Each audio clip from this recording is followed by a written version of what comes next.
And we also eliminate a whole bunch of bolted and welded joints.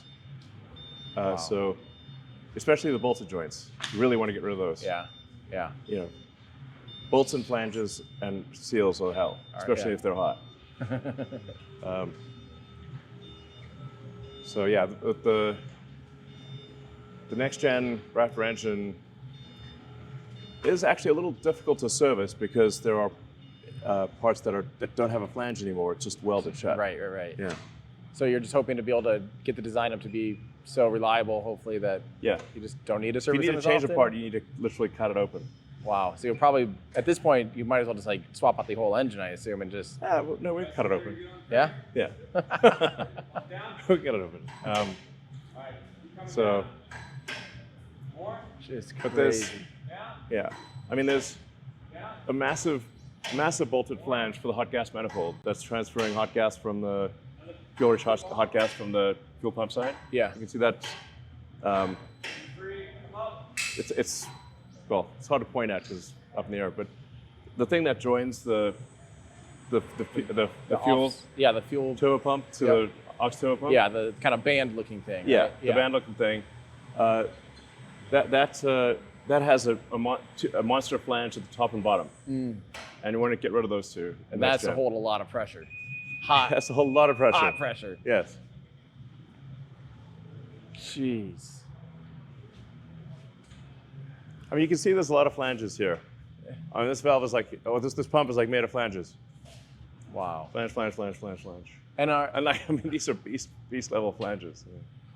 And these are all so there is no like active cooling inside of two like this, or the current version of Raptor like this. There's no current version does not have.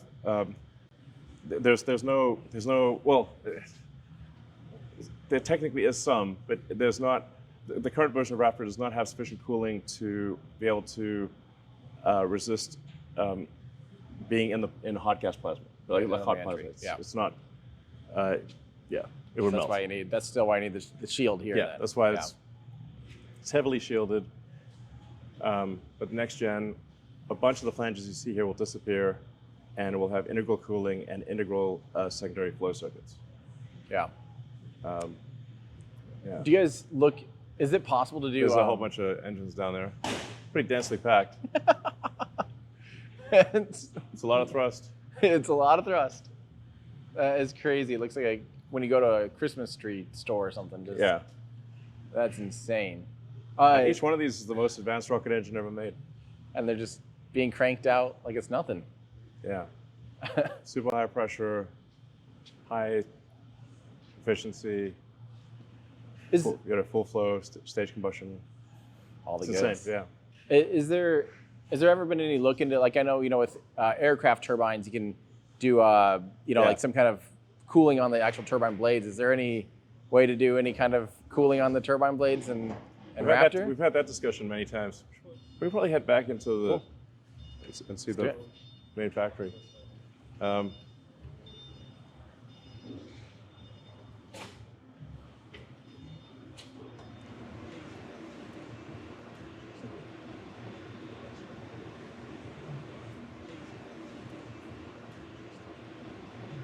Jeez, I just can't believe how much has changed out here. And you have 2 mega bays. I mean, last time I was out here, there's only 1 mega bay, and nothing had doors. Now you have doors. That's a pretty good creature comfort. It's turning into a real factory, Yeah. Well, this is a real factory that we're building here. Yeah. So, quite big. It's hard to keep up with everything out here. Yeah, so this is we'll finally have a real factory for Starship, not just making it in tents.